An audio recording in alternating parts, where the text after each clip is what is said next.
Teresa, Rigsby, dan Jane berjalan melalui hutan di belakang kepala polisi setempat bernama Brody menuju tempat kejadian perkara. Seorang anak sekolah swasta, Bright Ark, 2 mil dari TKP, dipukuli hingga tewas, bernama Justin Prentice. Sekolah menyadari korban hilang sekitar jam 6 pagi ini dan ditemukan di sini ketika mengaktifkan alat pengawas elektronik pada gelang kakinya 2 jam setelahnya. Perkiraan waktu kematian sekitar jam 10 malam sampai 1 dini hari tadi. Lalu mengapa korban dipasang alat GPS? Kepala sekolah Bright Ark, Asher McLean, menjelaskan bahwa Justin baru-baru ini memiliki beberapa masalah membolos. Sekolah ini sebuah program alam bebas dan sekolah menengah untuk remaja bermasalah. Jane melihat adanya perselisihan antara McLean dan Brody, tapi mereka berdua tidak mau menjawab pertanyaan Jane. Jane pun mengecek korban, menganalisis bahwa korban dikalahkan dengan tangan kosong dan diakhiri dengan pukulan di kepala. Melihat sekitar tidak ada tanda-tanda perkelahian, artinya tempat perkelahian terjadi di tempat lain. Malam tadi, bulan tertutup awan. Kondisi hutan sangat gelap, yang berarti tempat perkelahian tidak jauh dari sini. Dan ditemukanlah kuburan dangkal dengan simbol Z terdapat di sekitar batu. Dugaan sementara, pelaku mencoba mengubur korban secara hidup-hidup.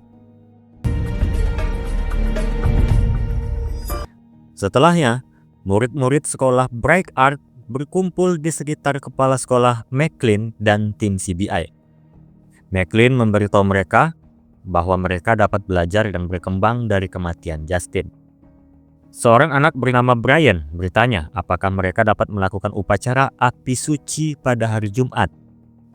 McLean menjawab iya dan sangat dibutuhkan untuk penyembuhan situasi ini. McLean meminta para murid untuk menjawab semua pertanyaan yang akan diajukan nanti oleh CBI. Setelah pengumuman itu, orang tua Justin tiba. Mereka memarahi McLean dan menyatakan putranya seharusnya aman di sekolah ini. Teresa menenangkan orang tua Justin lalu mengajak bicara mereka. Di sisi Jane berada di kantor McLean. Dia melihat foto McLean mengenakan pakaian kamuflase dan perlengkapan berburu. Jane mengajukan beberapa pertanyaan mengenai sekolah ini. Saat itu muncul murid bernama Casey membawakan teh untuk McLean dan langsung pergi. Thank you. McLean memberikan Casey sebagai contoh. Datang kemari 9 bulan lalu. Wanita pemarah dan tidak suka bergaul. Sekarang kepribadiannya sudah berubah menjadi baik berkat sekolah ini. Untuk Justin, dia baru di sini selama 3 bulan. Sifat memberontaknya masih ada. Dia meninggalkan sekolah selama beberapa jam kemarin dan tidak memberitahu di mana dia berada. Maka itu, dia memakai alat GPS pada pergelangan kaki selama 2 minggu. Jane bertanya apakah McLean pernah mendengar tentang Z-Crew. McLean menjawab tidak. Jane tidak menjelaskan kenapa dia menanyakan itu. Dia memilih langsung berbicara dengan teman-teman Justin. Di sisi Cho dan Rigsby masuk ke dalam tenda Justin dan menemukan sesuatu yang mungkin merupakan peta harta karun di mana ada simbol Z sama dengan TKP Justin. Follow the trail, find out. Di sisi Jane, dia melihat guru yang sedang membentak murid-muridnya saat memimpin kelas mengikat simpul. Jane langsung menghampiri, mengambil simpul dari guru itu dan mengikat tangannya tanpa guru itu sadar. Jane mengatakan yang dilakukannya disuruh oleh kepala sekolah. Guru itu langsung menemui McLean sehingga Jane punya waktu sedikit untuk menanyakan berbagai pertanyaan kepada para murid tanpa pengawasan guru. Tentu mereka senang untuk berbicara dengan Jane berkat yang dilakukannya tadi. Di antara mereka, Elliot yang paling lama di sini, yaitu 2 tahun karena menyukai tempat ini. Mereka mengatakan Justin pada dasarnya baik, tetapi sering berkelahi. Mereka saling memandang dengan gugup ketika Jane bertanya apa yang Justin lakukan di tengah hutan. The Axeman Zachariah lives there. Setahun yang lalu, mereka menemukan seorang anak dari kota dipotong-potong di hutan dengan sebuah kapak. Jane pun bertanya apakah Zachariah berhubungan dengan Z. Crew. Tidak ada satupun yang menjawab. Teresa muncul, membawa Macklin dan guru tadi sehingga menghentikan pertanyaan lanjutan Jane. Pindah ke sisi Cho dan Rigsby berjalan mengikuti peta dan menemukan sebuah kabin. Mereka juga menemukan jejak sepatu Justin di dekat sana. Ketika mereka mengetuk pintu, tidak ada yang menjawab. Kemudian ketika mereka berbalik, mendapati seorang pria tua mengarahkan senapannya pada mereka berdua. You move, you die, you Mameluke sons of bitches! Kepala kepolisian, Brody, muncul dan menghentikan pria itu yang diketahui bernama Winston. Brody bisa ke sini karena Winston menelpon 911 ketika Rigsby dan Cho datang. Kebetulan Brody berada di dekat sini. Winston pun dibawa ke CBI di mana Cho yang mewawancarai. Winston mengatakan dia tidak ada hubungannya dengan anak-anak di sekolah Bright Art, tetapi murid-murid itu yang sering mengganggunya. Dia membangun pagar, menanam pohon ek beracun, memasang alarm, tapi mereka merusak semuanya seakan itu permainan. Pada malam sebelumnya, 3 atau 4 dari murid sekolah itu berada di dekat rumah Winston, melemparkan balon penuh cat merah. Mereka selalu mengenakan topeng, jadi Winston tidak tahu wajah mereka. Kids involved if you saw them again? They always wore masks. Kembali ke sekolah Bright Art menemui Macklin. Jane tanpa basa-basi langsung bertanya kepada Macklin siapa Zachariah dan menyebutnya pembohong saat ia mengatakan tidak tahu. You know who Zachariah is, and you're scared of Zachariah. And we're gonna find out why. Jane lalu berbicara kepada para siswa. Dia bertanya siapa yang ingin melihat sulap. Dia mengangkat tangannya dan menggerakkan secara perlahan, sambil memperhatikan para murid. Dia menunjuk seorang anak yang menggaruk kakinya, bernama Orin. Jane akan membaca pikirannya kalau Orin adalah salah satu murid yang melempar bola cat ke rumah Winston. That I was up in the woods with Justin Prentice the night before he died. Kemudian mereka pun berbicara dengan Orin secara pribadi. Kenapa Jane memilih Orin? Itu karena penjelasan Winston sebelumnya. Salah satu keamanan yang dipasangnya adalah pohon ek beracun. Orin menggaruk kakinya karena terkena racun itu, dan fakta lainnya adalah hanya di dekat area rumah Winston, pohon ek itu tumbuh. Jane meminta Orin menceritakan tentang Zachariah dan Z. Crew. Orin pun menceritakan kisah Zachariah. Zachariah adalah seorang penebang kayu ratusan tahun yang lalu yang terjepit di bawah batang kayu di sungai. Dia sangat marah pada teman-temannya karena meninggalkannya sehingga dia memotong lengannya sendiri untuk membebaskan dirinya, lalu mencincang teman-temannya menjadi berkeping-keping. Lumber camp where they died? Mhm. This is it. Orin menjelaskan bahwa Z. Crew adalah klub rahasia di mana Zachariah dianggap pemimpin mereka. Mereka selalu memakai topeng, jadi satu-satunya yang mereka kenal adalah orang yang meminta mereka untuk bergabung dengan kelompok itu. Orin memberi nama Brian, yang secara singkat, Brian langsung lari begitu melihat Rigsby dan Cho yang memanggilnya. Rigsby menangkapnya dengan mendorong Brian ke arah danau. Nice. Sekarang mewawancarai Brian yang dalam bahasa kuyup. Dia tidak tahu siapa pencetus Z. Crew. Tidak ada yang berbicara dalam operasi Z. Crew. Mereka berkomunikasi melalui catatan dan bahasa isyarat.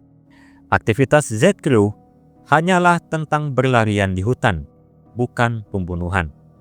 Brian berpikir Casey terlibat dalam kematian Justin karena Justin jatuh cinta pada Casey tapi tidak dengan Casey.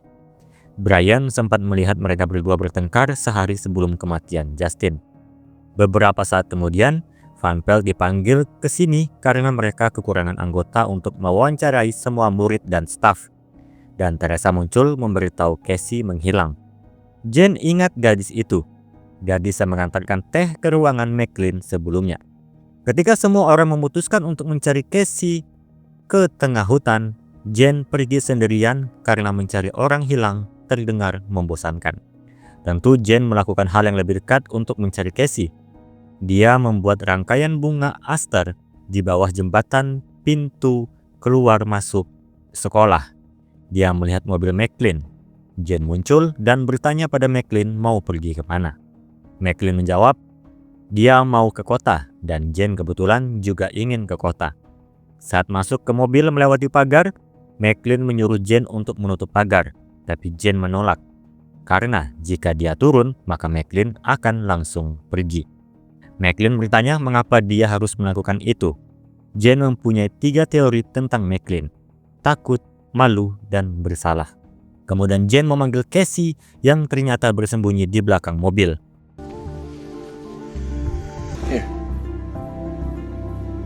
Mobil McLean disuruh kembali ke sekolah.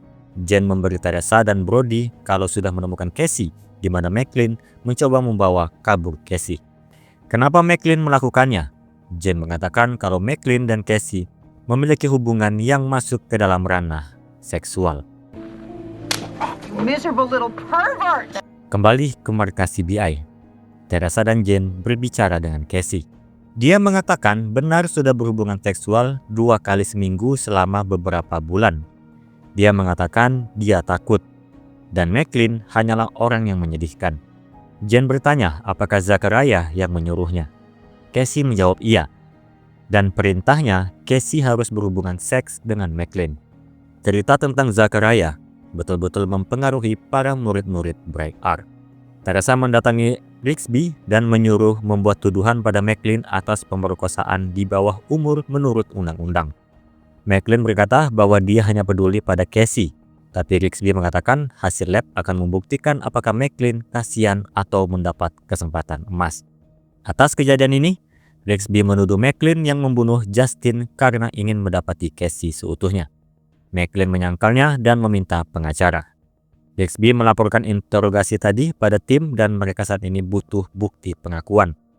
Jane mengatakan McLean tidak akan mengatakan apa-apa lagi. Dia punya teori. Jane memberitahu tim bahwa mereka harus kembali sebelum upacara api suci dimulai malam nanti. Kembali ke sekolah Bright Ark dengan upacara api suci sudah dimulai. Jane berkata dia direkomendasikan kepala sekolah untuk memimpin upacara ini. Jane memulai dengan cerita Zachariah dengan menjelaskan lebih jauh tentang apa yang terjadi setelah Zachariah membunuh teman-temannya. Di tempat mereka saat ini adalah tempat Zachariah dibakar hidup-hidup.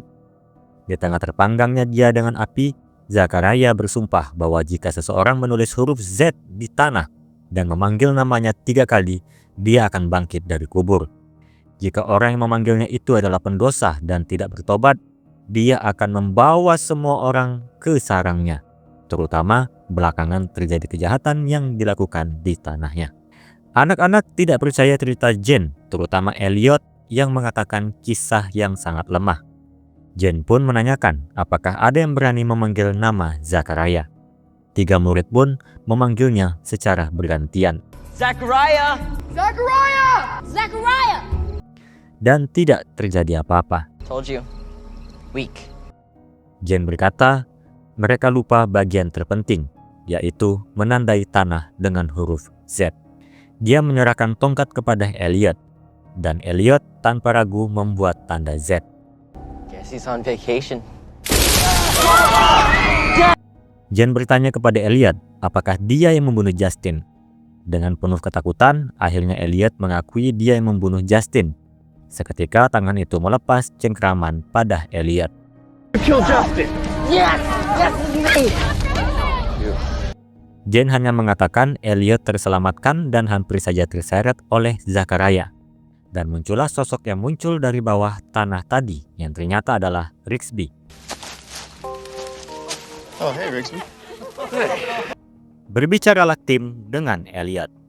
Jane memuji Elliot atas sistem yang dijalankannya, menjaga anak-anak tetap patuh pada cerita Zachariah dan mengatur McLean dengan pemerasan, melindunginya dan Zachariah atau tersingkap sebagai pemerkosa di bawah umur.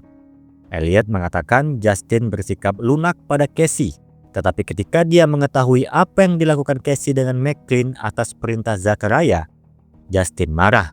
Elliot mencoba menghentikannya dengan menyampaikan pesan dari Zachariah, tapi Justin tidak peduli. Langsung mencabut topeng dan melihat Elliot di balik topeng itu. Justin mengancam Elliot untuk membocorkan siapa di balik Zachariah sambil tertawa. You shouldn't have done that. Elliot bertanya pada Jen bagaimana tahu dia pelakunya. Jen menjelaskan, saat Casey membawakan teh untuk McClane, cangkir itu terdapat huruf Z yang menandakan sebuah peringatan pada McClane untuk tetap diam. Elliot juga orang pertama yang menyinggung Zachariah dan telah berada di sekolah ini paling lama. Kemudian pada upacara kebakaran api suci, Elliot adalah satu-satunya yang tidak mempercayai cerita panjang dari Jen. Karena Elliot tahu Zachariah yang sebenarnya tidak ada. A true artist watching a cheap imitator. Bye. Kasus pun selesai. Jen menemui orang tua Justin untuk menyampaikan kalau putra mereka tewas dengan gagah berani saat mencoba menyelamatkan seorang gadis muda yang sedang dalam masalah.